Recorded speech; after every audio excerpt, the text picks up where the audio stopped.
ಅಯ್ಯಬ್ಬ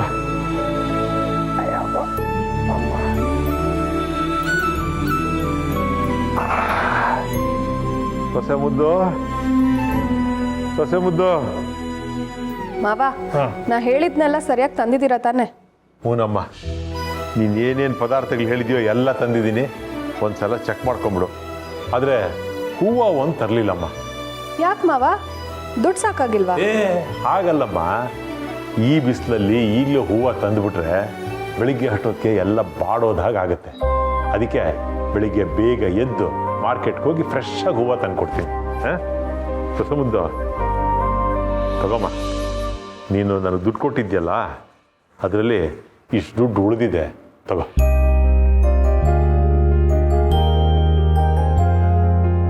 ಈ ರೀತಿ ಏನಾದರೂ ತರೋಕ್ ಹೋದಾಗ 10 ರೂಪಾಯಿ ಉಳಿದ್ರೂ ಮಾವ ಬಿಡ್ತಿರ್ಲಿಲ್ಲ.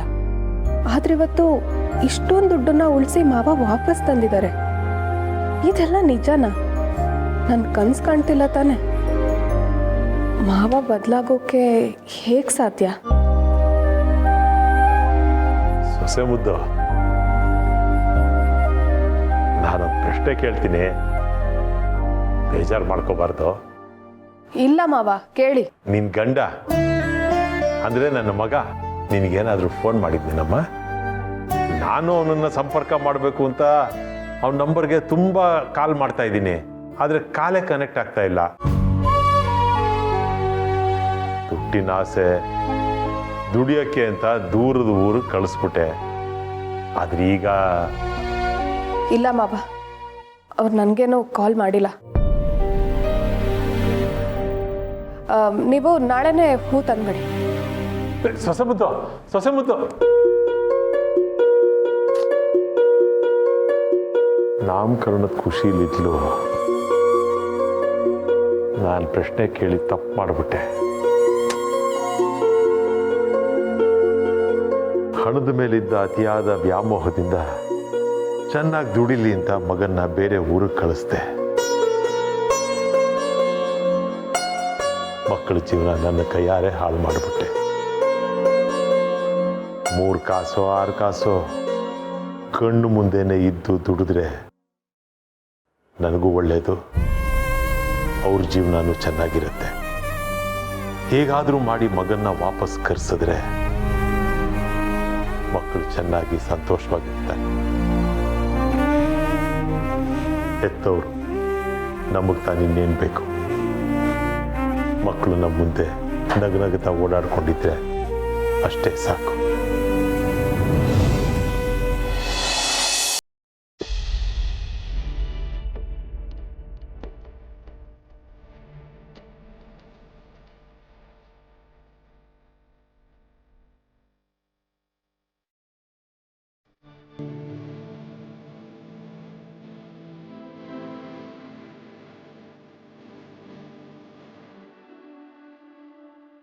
ಮೈ ಡಿಯರ್ ದೀಪಿಕಾ, ನಿಮ್ಮ ಮೇಲೆ ನಾನು ಇಟ್ಟಿರೋ ಪ್ರೀತಿ ಹೆಚ್ಚಾಗ್ತಾನೆ ಇದೆ. ನಿನ್ನಿಂದ ನಾನು ತುಂಬ ಸಂತೋಷವಾಗಿದ್ದೀನಿ. ನನ್ನ ಮುದ್ದು ಹೆಂಡತಿ, ನಮ್ಮ ಕಂಪ್ನಿ ಉಳಿಸಿರೋಂಥ ಜಾಣೆ. ಈ ನನ್ನ ಮುದ್ದು ಹೆಂಡತಿಗೆ ನನ್ನ ಕಡೆಯಿಂದ ಒಂದು ಪುಟ್ಟ ಗಿಫ್ಟ್. ಅಭಿ, ಏನಿದೆಲ್ಲ? ಇದನ್ನೆಲ್ಲ ನೀನು ನಂಗೆ ಡೈರೆಕ್ಟಾಗಿ ನನ್ನ ಕೈಗೆ ಕೊಡ್ಬೋದಿತ್ತಲ್ಲ. ನನ್ನ ಹೆಂಡತಿಗೆ ಸರ್ಪ್ರೈಸ್ ಅಂದರೆ ತುಂಬ ಇಷ್ಟ ಅಲ್ವಾ? ಅದಕ್ಕೆ ನನ್ನ ಕಡೆಯಿಂದ ಇದೊಂದು ಚಿಕ್ಕ ಸರ್ಪ್ರೈಸ್.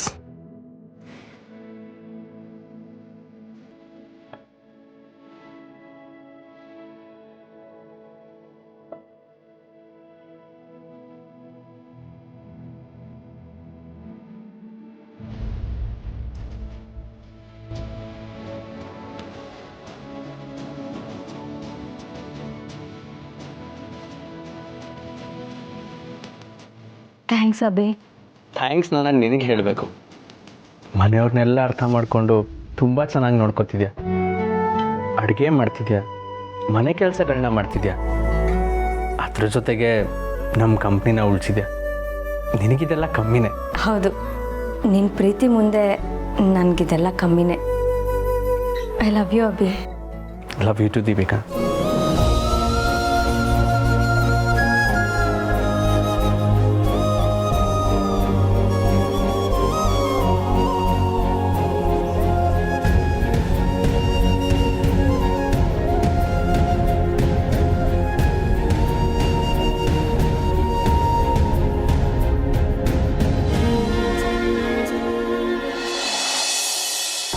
ನನ್ನನ್ನು ಕ್ಷಮಿಸ್ಬಿಡು ಅಕ್ಕ. ನಾನು ಅಂದ್ಕೊಂಡಿದ್ದು ಯಾವುದೂ ನಡೀತಿಲ್ಲ. ಆ ಮಾಧವನ್ ಕುಟುಂಬ ಹಾಳಾಗಬೇಕು, ಅವ್ರ ಮನೆಯವ್ರು ಯಾರು ನೆಮ್ಮದಿ ಆಗಿರಬಾರ್ದು ಅಂತ ಏನೇನೆಲ್ಲ ಮಾಡಿದೆ. ಆದರೆ ಅದು ಯಾವುದು ಕೈಗೂಡಲಿಲ್ಲ. ಹಾಗಂತ ನಿನ್ನ ತಂಗಿ ಸುಮ್ಮನೆ ಕೂತ್ಕೊಳ್ಳಲ್ಲ ಅಕ್ಕ. ನಾನೀಗ ಒಂದು ದೊಡ್ಡ ಕೆಲಸಕ್ಕೆ ಕೈ ಹಾಕಿದ್ದೀನಿ. ಆ ಕೆಲಸದಲ್ಲಿ ನನಗೆ ಯಶಸ್ಸು ಸಿಗಲಿ ಅಂತ ಆಶೀರ್ವಾದ ಮಾಡು ಅಕ್ಕ. ಆ ಕೆಲಸ ಏನಾದರೂ ಆದರೆ ಮಾಧವನ ಕುಟುಂಬ ನಿರ್ನಾಮ ಆಗತ್ತೆ.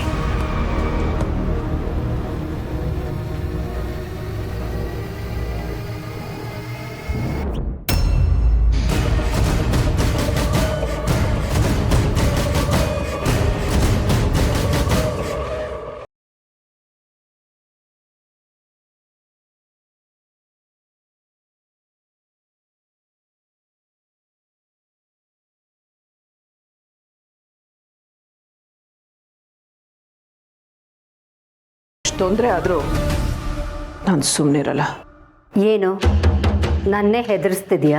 ನನ್ನ ಮಾತು ಕೇಳಿ ನಿನಗೆ ಹೆದರಿಕೆ ಆಗ್ತಾ ಇದೆ ಅನ್ನೋದಾದರೆ ಹಾಗೆ ಅನ್ಕೋ. ಕೆಟ್ಟ ಕೆಲಸ ಮಾಡೋವಂಥ ಅನಿಷ್ಟ ಬುದ್ಧಿ ಇರೋರಿಗೆ ಭಯ ಆಗೋದು ಸಹಜ ತಾನೆ. ಹಾಗಂತ ನೀನು ಅಂದ್ಕೊಂಡಿದ್ರೆ ಅದು ನಿನ್ನ ಭ್ರಮೆ. ನಿನ್ನ ಮಾತುಗಳಿಗೆಲ್ಲ ಹೆದರೋಳಲ್ಲ ನಾನು. ಈ ಮನೆ ನೆಮ್ಮದಿನ ಹಾಳು ಮಾಡಬೇಕು ಅಂತ ನಾನು ಏನೇನೆಲ್ಲ ಪ್ರಯತ್ನ ಪಟ್ಟೆ. ಆದರೆ ಏನು ಮಾಡೋದು, ಅದೃಷ್ಟ ನಿನ್ನ ಕಡೆಗಿತ್ತು. ಅದಕ್ಕೆ ಇವತ್ತವರೆಗೂ ಈ ಮನೆಯವರೆಲ್ಲರೂ ನಗ್ನಗ್ತಾನೇ ಇದ್ದಾರೆ. ಹಾಗಂತ ಅದೃಷ್ಟ ಯಾವಾಗಲೂ ನಿನ್ನ ಕಡೆನೇ ಇರುತ್ತೆ ಅಂದ್ಕೋಬೇಡ. ಅದೃಷ್ಟದ ದಿಕ್ಕನ್ನೇ ಬದಲಾಯಿಸೋ ಜಾಣತನ ಈ ಶಾರ್ವರಿಗಿದೆ. ಸರಿಯಾಗಿ ಕೇಳಿಸ್ಕೊ. ನಾನು ನಿನಗೆ ಓಪನ್ ಚಾಲೆಂಜ್ ಮಾಡ್ತಿದ್ದೀನಿ. ಇನ್ನು ಸ್ವಲ್ಪ ದಿನದಲ್ಲೇ ಈ ಮನೇಲಿ ದೊಡ್ಡ ಅನಾಹುತ ನಡೆಯುತ್ತೆ. ಇನ್ನು ಮುಂದೆ ನಾನಿಡೋ ಪ್ರತಿಯೊಂದು ಹೆಜ್ಜೆನೂ ಈ ಮನೆನ ಸರ್ವನಾಶದ ಕಡೆಗೆ ಕರ್ಕೊಂಡು ಹೋಗುತ್ತೆ. ಅದನ್ನೆಲ್ಲ ಹೇಗೆ ತಡೀತೀಯೋ ತಡಿ. All the best.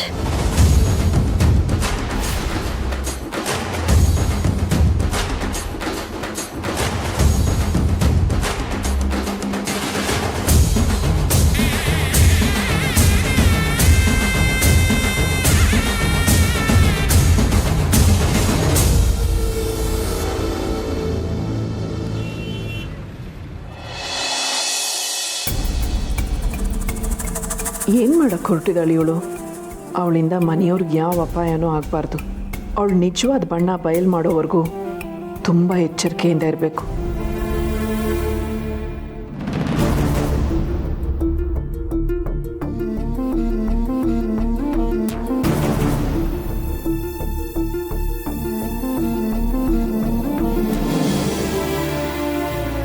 ಸರಿ, ಯಾಕಿಷ್ಟು ಭಯ ಪಡ್ತಿದ್ದೀರಾ? ಏನಿಲ್ಲ, ಇದಕ್ಕಿದ್ದಾಗೆ ಬಂದ್ರಲ್ಲ ಅದಕ್ಕೆ ಬೆಚ್ಚಿದೆ. ಬೆಚ್ಚಿಬಿಟ್ರ? ಅಲ್ಲ, ಅಷ್ಟೊಂದು ಹೆದರ್ಕೊಳ್ಳೋಕ್ಕೆ ನಮ್ಮ ಮನೇಲಿ ತೊಂದರೆ ಕೊಡೋಂಥವ್ರು ಯಾರಿದ್ದಾರೆ? ತಗೊಳ್ಳಿ ಫೈಲ್, ಎಲ್ಲ ರೆಕಾರ್ಡ್ಸ್ ಇದೆ. ನೀವು ಹೇಳಿದ ಕೆಲಸ ಎಲ್ಲ ಆಗಿದೆ.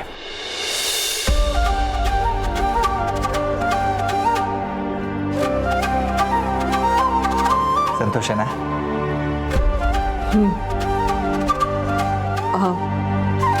ಮಕ್ಕಳ ಸಂತೋಷನೇ ನಮ್ಮ ಸಂತೋಷ ಅಲ್ವಾ? ಇದನ್ನ ನಾಮಕರಣದ ದಿನ ಉಡುಗೊರೆ ಅಂತ ಕೊಡೋಣವಾ? ನೀವು ಹೇಗೆ ಹೇಳ್ತೀರೋ ಹಾಗೆ. ನಿಮ್ಮ ಇಷ್ಟನೇ ನನ್ನ ಇಷ್ಟ. ಆಮೇಲೆ ಇನ್ನೊಂದು ವಿಷಯ, ಮುಂದಿನ ವಾರ ಪ್ರತಿ ವರ್ಷ ಮಾಡೋ ಥರ ಈ ವರ್ಷವೂ ಕೆಫೆಯಲ್ಲಿ ಫುಡ್ ಫೆಸ್ಟ್ ಮಾಡಬೇಕು. ಅದನ್ನು ಹೇಗೆ ಮಾಡಬೇಕು, ಯಾವ ಥರ ಇದ್ರೆ ಚೆನ್ನಾಗಿರುತ್ತೆ ಅಂತ ನೀವು ಹೇಳಬೇಕು. ಸರಿ, ಹೇಳ್ತೀನಿ. ತುಂಬ ಚೆನ್ನಾಗಿ ಮಾಡೋಣ. ಅದು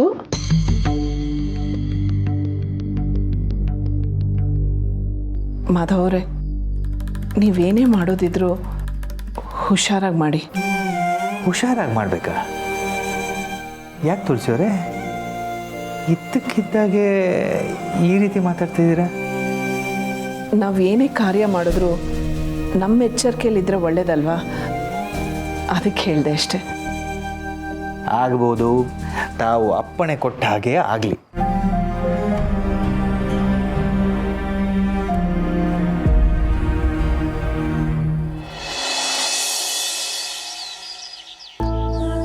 ಅಂತೂ ನೀನು ಅಂದ್ಕೊಂಡಾಗೆ ಸಾಧಿಸ್ಬಿಟ್ಟೆ ಅಲ್ವಾ?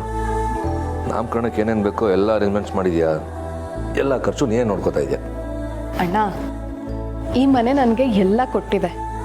ಅಮ್ಮ ನನಗೆ ಜನ್ಮ ಮಾತ್ರ ಕೊಟ್ಟಿಲ್ಲ, ಜೀವನ ಹೇಳ್ಕೊಟ್ಟು ಬದುಕೋ ದಾರಿನೂ ಹೇಳ್ಕೊಟ್ಟಿದ್ದಾಳೆ. ಹಾಗಿರುವಾಗ ನಾನು ಇಷ್ಟು ಮಾಡದೇ ಇರೋಕ್ಕಾಗತ್ತಾ ಅಣ್ಣ? ಅಮ್ಮ ಯಾವಾಗಲೂ ಖುಷಿಯಾಗಿರ್ಬೇಕು. ಅದಕ್ಕೆ ನಾನು ಏನು ಬೇಕಾದರೂ ಮಾಡ್ತೀನಿ. ನಮಗೂ ಅದೇ ತಾನೇ ಬೇಕಿರೋದು. ಅಮ್ಮನ ಖುಷಿನೇ ನಮ್ಮ ಖುಷಿ ಅನ್ನೋಗಾಗಿದೆ. ಅಮ್ಮನೂ ಅಷ್ಟೇ ಅಲ್ವಾ ಅಣ್ಣ? ಯಾವಾಗಲೂ ನಮ್ಮ ಸಂತೋಷಕ್ಕೋಸ್ಕರ ಹೊರಿತಿರ್ತಾಳೆ. ಅದು ಸರಿನೇ. ನಮ್ಮ ಪುಟ್ಟಲಕ್ಷ್ಮಿಗೋಸ್ಕರ ನಾನಿವಾಗ ಹೊರಿತಾ ಇದ್ದೀನಿ. ಇಷ್ಟೊತ್ತಿಗಾಗಲೇ ಬರಬೇಕಿತ್ತು, ಯಾಕಿನ್ನೂ ಬಂದಿಲ್ಲ? ನಾವು ಬಂದ್ರಿ.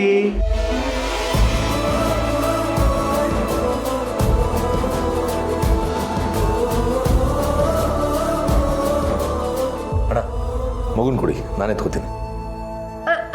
ಅದೆಲ್ಲ ಹೇಗಾಗುತ್ತೆ?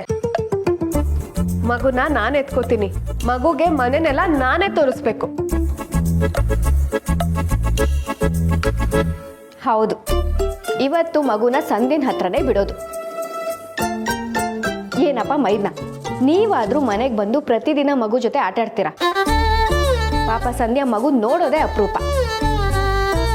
ಸಂಧ್ಯಾ, ಮಗುನ್ ತಗೋ.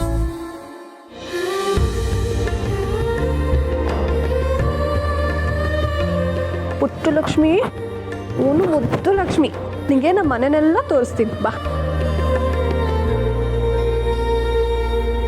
ಬ್ರೋ, ಡೆಕೋರೇಷನ್ ಕೆಲಸ ಏನಾದರೂ ಇದೆಯಾ ಬ್ರೋ? ಇದ್ರೆ ಬೇಗ ಮುಗಿಸ್ಬೋಣ. ಹೌದು ಸಮರ್ಥ್, ಏನೇನು ಕೆಲಸಗಳಿದೆ ಹೇಳೋ, ನಾವೆಲ್ಲರೂ ಜಾಯ್ನ್ ಆಗ್ತೀವಿ. ಸರಿ, ಅಮ್ಮ ಬರೋ ಅಷ್ಟರಲ್ಲಿ ನಾವು ಡೆಕೋರೇಷನ್ ಕೆಲಸ ಎಲ್ಲ ಮುಗಿಸೋಣ. ಹಾಗಾದ್ರೆ ನಾವು ಅಡುಗೆ ಮನೇಲಿ ಸಿರಿಗೆ ಹೆಲ್ಪ್ ಮಾಡೋಣ ಬಾ.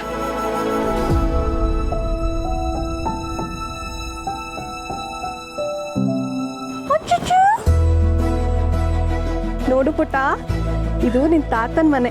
ನೀ ದೊಡ್ಡೋಳಾದ್ಮೇಲೆ ಇಲ್ಲೆಲ್ಲ ಆಟ ಆಡ್ಬೇಕು. ನೀನು ಈ ಮನೆಗೂ ಮಹಾಲಕ್ಷ್ಮಿನೇ. ಅಮ್ಮ ಈಗ ಬಂದ್ರಾ? ಏನು ಪುಟ್ಟಿ, ಆಗಲೇ ಈ ಪುಟ್ಟಿನ ಎತ್ಕೊಂಬಿಟ್ಟಿದೀಯಾ? ನಮ್ಮ ಪುಟ್ಟಲಕ್ಷ್ಮಿ ಈ ಪುಟ್ಟಿ ಕೈಯಲ್ಲಿ ಆಡ್ತಿದ್ದಾಳೆ. ಹೌದು, ಇವತ್ತು ಈ ಮಗುವಿನ ಜವಾಬ್ದಾರಿ ಪೂರ್ತಿ ನಂದೆ. ಮಗುವಿನ ಜವಾಬ್ದಾರಿ ಮಾತ್ರ ಅಲ್ಲ, ಇಡೀ ನಾಮಕರಣದ ಜವಾಬ್ದಾರಿ ನೀನೇ ತಗೊಂಡಿದ್ಯಾ ಅಂತ ಗೊತ್ತಾಯ್ತು. ಕಷ್ಟ ಆಗಲ್ವಾ? ಕಷ್ಟ ಅಲ್ಲಪ್ಪ, ತುಂಬ ಇಷ್ಟ. ನನಗೆ ಇದಕ್ಕಿಂತ ಸಂತೋಷದ ವಿಷಯ ಇನ್ನೇನಿದೆ ಹೇಳಿ. ನನ್ನ ಕೈಲಿ ಎಷ್ಟಾಗುತ್ತೋ ಅಷ್ಟು ಚೆನ್ನಾಗಿ ವ್ಯವಸ್ಥೆಗಳನ್ನೆಲ್ಲ ಮಾಡಿದ್ದೀನಿ. ಆದರೆ ವ್ಯವಸ್ಥೆಗಳಲ್ಲಿ ಹೆಚ್ಚು ಕಮ್ಮಿ ಏನಾದರೂ ಆದರೆ ನನ್ನ ಬೈಕೋಬೇಡಿ. ಅಂತೂ ನಮ್ಮ ಮಗಳು ದೊಡ್ಡ ದೊಡ್ಡ ಜವಾಬ್ದಾರಿಗಳನ್ನು ನಿಭಾಯಿಸುವಷ್ಟು ದೊಡ್ಡವಳಾಗ್ಬಿಟ್ಲು. ನನಗದೇ ಹೆಮ್ಮೆ. ಸರಿ ಸರಿ, ಇಲ್ಲ ನಿಂತ್ಕೊಂಡು ಮಾತಾಡ್ತಿದ್ದೀರಲ್ಲ, ಒಳಗೆ ಬನ್ನಿ. ಅಪ್ಪ, ತಾತ ನಿಮಗೋಸ್ಕರ ಕಾಯ್ತಿದ್ದಾರೆ, ಬನ್ನಿ. ಹೌದಲ್ಲ, ಮೊದಲು ದತ್ತ ಅವ್ರ ಹತ್ರ ಮಾತಾಡ್ಬೇಕು. ಅಮ್ಮ, ಒಳ್ಳೆ ಕಾರ್ಯಗಳು ನಡೆಯುವಾಗ ಯಾವ ವಿಘ್ನಗಳು ಬರದೇ ಇದ್ರೆ ಸಾಕು. ಹಾಗೂ ಒಂದು ವೇಳೆ ವಿಘ್ನಗಳು ಬಂದರೆ ದುಷ್ಟಶಕ್ತಿಗಳನ್ನ ಹೇಗೆ ಓಡಿಸ್ಬೇಕು ಅಂತ ನಮಗೆ ಗೊತ್ತಿರಬೇಕು ಅಲ್ವಾ ಅಮ್ಮ? ಸಂಧ್ಯಾ, ಏನು ನಿನ್ನ ಮಾತಿನ ಅರ್ಥ? ಅಯ್ಯೋ ಏನಿಲ್ಲ, ಯಾವುದೇ ಶುಭ ಕಾರ್ಯಗಳಾಗಬೇಕಾದ್ರೂ ವಿಘ್ನಗಳಾಗತ್ತಂತೆ. ಅದಕ್ಕೆ ಅದು ಆಗದೆ ಇರೋ ರೀತಿ ನೋಡ್ಕೊಬೇಕು ಅಂತ ಹೇಳ್ತಿದ್ದೆ. ನೀವೊಳಗೆ ಬನ್ನಿ.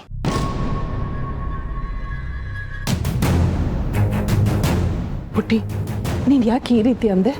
ಅಮ್ಮ, ತಾತ ಒಳಗೆ ಕಾಯ್ತಿದ್ದಾರೆ, ನೀವು ಒಳಗೆ ಬಾ. ಹಾಗಲ್ಲ ಪುಟ್ಟಿ, ನೀನು ಆಡಿದ ಮಾತು. ಅಮ್ಮ, ನನಗೆಲ್ಲ ವಿಷಯನೂ ಗೊತ್ತಾಯ್ತು. ತಾತ ನನಗೆ ಎಲ್ಲನೂ ಹೇಳಿದ್ರು. ಯೋಚನೆ ಮಾಡಬೇಡ ಅಮ್ಮ, ಇನ್ಮೇಲೆ ನಾನು ಕೂಡ ನಿಮ್ಮ ಜೊತೆ ಇರ್ತೀನಿ.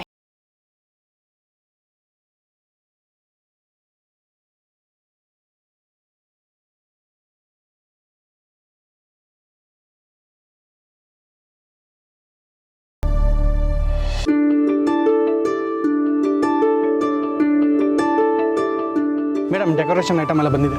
ಡೆಕೋರೇಷನ್ ಐಟಮ್ಸಾ? ಹೌದು ದೀಪಿಕಾ, ಡೆಕೋರೇಷನ್ಸ್ಗೆ ಹೂವು ಮತ್ತು ಕೆಲವು ಐಟಮ್ಸ್ ಎಲ್ಲ ಕಮ್ಮಿ ಆಗಿಬಿಟ್ಟಿತ್ತು, ಅದಕ್ಕೆ ಆರ್ಡರ್ ಮಾಡಿದೆ. ನೀವು ತೊಗೊಂಡೋಗಿ ಒಳಗಿಡಿ. ಎಷ್ಟಾಯಿತು? 3,500 ಮೇಡಮ್.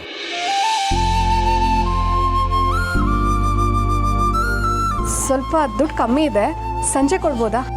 ಇಲ್ಲ ಮೇಡಮ್, ಓನರ್ ಒಪ್ಪಲ್ಲ, ಇವಾಗಲೇ ಇಸ್ಕಮ್ಮ ಅಂತ ಹೇಳಿದ್ದಾರೆ. ಹೌದಾ? ಆನ್ಲೈನ್ ಪೇ ಮಾಡ್ತೀನಿ. ಅದು ನೆಟ್ವರ್ಕ್ ಸಿಗ್ತಿಲ್ಲ, ಒಂದು ನಿಮಿಷ.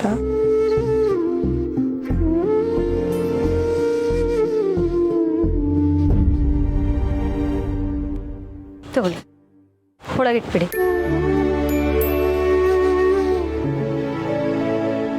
ದೀಪಿಕಾ, ನೀನ್ಯಾಕೆ ದುಡ್ಡು ಕೊಡೋಕೆ ಹೋದೆ? ನಮ್ಮನೆ ಮಗು ನಾಮಕರಣಕ್ಕೆ ನಾನು ದುಡ್ಡು ಖರ್ಚು ಮಾಡಬಾರ್ದಾ? ಅಯ್ಯಯ್ಯೋ, ನಿನ್ನ ಹತ್ರ ದುಡ್ಡು ತಗೊಳ್ಳೋದಾ? ಬೇಡವೇ ಬೇಡ, ಅದು ಎಷ್ಟು ಅಪಾಯ ಅಂತ ನನಗೆ ಚೆನ್ನಾಗಿ ಗೊತ್ತು. ನೀನು ಈ ರೀತಿ ಮಾತಾಡೋದ್ರಲ್ಲಿ ತಪ್ಪೇನಿಲ್ಲ, ಯಾಕಂದರೆ ನಾನು ನಿನ್ನ ಹತ್ರ ಆ ರೀತಿ ನಡ್ಕೊಂಡಿದ್ದೀನಿ. ತುಂಬ ಹಿಂಸೆ ಕೊಟ್ಟಿದ್ದೀನಿ. ಕೊಟ್ಟಿರೋ ದುಡ್ಡನ್ನೇ ನೆಪ ಮಾಡಿಕೊಂಡು ತುಂಬಾ ಕೆಟ್ಟದಾಗಿ ಮಾತಾಡಿದ್ದೀನಿ, ತುಂಬ ಹೆದರಿಸಿದ್ದೀನಿ.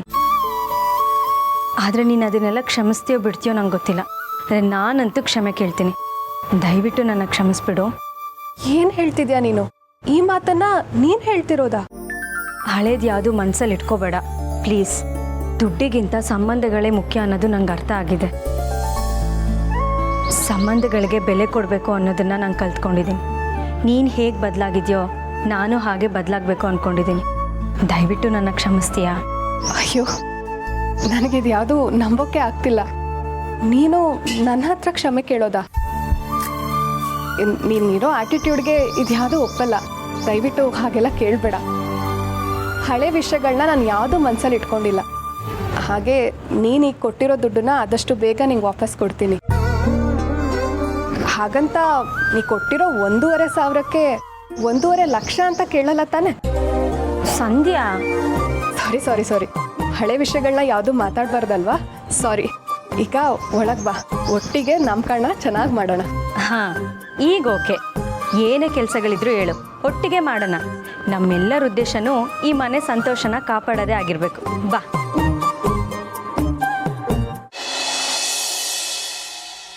ಇನ್ಸ್ಪೆಕ್ಟ್ರೆ, ಇವತ್ತು ನಮ್ಮಲ್ಲಿ ಶುಭ ಕಾರ್ಯ ನಡೀತಿದೆ. ಇವತ್ತೊಂದು ದಿವಸ ನನ್ನ ಮೊಮ್ಮಗ ಸ್ಟೇಷನ್ಗೆ ಬಂದು ಸೈನ್ ಹಾಕದೆ ಹೋದರೆ ನಡೆಯುತ್ತಾ? It's A request please.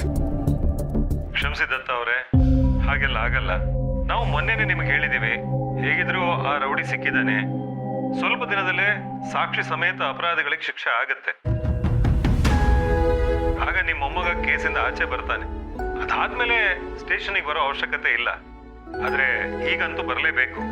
ಅಲ್ಲ ಇನ್ಸ್ಪೆಕ್ಟ್ರೇ, ಅದು ನಾನು ಹೇಳಿದ್ನಲ್ಲ, ಮನೇಲಿ ಫಂಕ್ಷನ್ ನಡೀತಾ ಇದೆ. ಇಂಥ ಸಮಯದಲ್ಲಿ ಅವನು ಹೊರಗಡೆ ಹೋಗಿ ಸ್ಟೇಷನಲ್ಲಿ ಸೈನ್ ಮಾಡೋದು ಅಂದರೆ ಬೇರೆ ಏನೋ ದಾರಿ ಇಲ್ಲ ದತ್ತ ಅವರೇ, ಬರಲೇಬೇಕು. ಪ್ಲೀಸ್ ಸರ್, ಇದೊಂದು ಸಲ. ಸರಿ ಇನ್ಸ್ಪೆಕ್ಟ್ರೆ.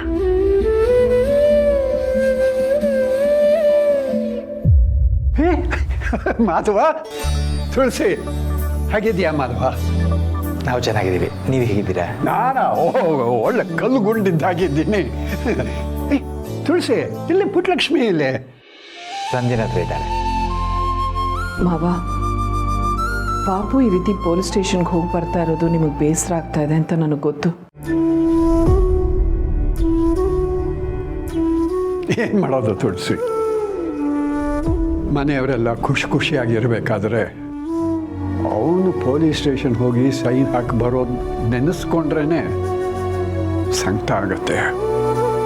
ಅದು ಕಾನೂನು ದತ್ತ, ಬೇರೆ ದಾರಿ ಇರಲ್ಲ. ನೀವು ಯೋಚನೆ ಮಾಡಬೇಡಿ, ಅಪರಾಧಿಗಳಿಗೆ ಆದಷ್ಟು ಬೇಗ ಶಿಕ್ಷೆ ಆಗೇ ಆಗುತ್ತೆ, ಕೇಸು ಬಗೆಹರಿಯುತ್ತೆ. ಅದಾದಮೇಲೆ ಸಮರ್ಥೇನು ಹೋಗಿ ಸೈನ್ ಮಾಡೋ ಅವಶ್ಯಕತೆ ಇರಲ್ಲ. ನೀವು ಯೋಚನೆ ಮಾಡಬೇಡಿ. ಒಂದು ನಿಮಿಷ. ಮಾಧವ ಹೇಳಿದ ಹಾಗೆ ನಿಜವಾದ ಅಪರಾಧಿಗಳಿಗೆ ಶಿಕ್ಷೆ ಆದರೆ ಮನೆಯಲ್ಲಿ ದೊಡ್ಡ ಬದಲಾವಣೆಯೇ ಆಗತ್ತೆ. ಮನೆಗೆ ಅಂಟಿರೋ ಅನಿಷ್ಟ ದೂರ ಆಗತ್ತೆ. ಮಾವ, ಶಾರ್ವರಿನ ಇನ್ನು ಜಾಸ್ತಿ ದಿನ ಸುಮ್ಮನೆ ಬಿಡೋಕ್ಕಾಗಲ್ಲ. ಅವಳು ಹೂವಿನ ಗಿಡಕ್ಕೆ ಹಬ್ಬಿರೋ ವಿಷದ ಬಳ್ಳಿ. ಸುಮ್ಮನೆ ಬಿಟ್ಟರೆ ಆ ಹೂವಿನ ಗಿಡನೇ ನಾಶ ಮಾಡಿಬಿಡ್ತಾಳೆ. ಅವಳಿನ ಮುಂದೆ ಇಡೋ ಹೆಜ್ಜೆ ನನ್ನ ಮನೆಯೇ ನಾಶ ಮಾಡತ್ತಂತೆ.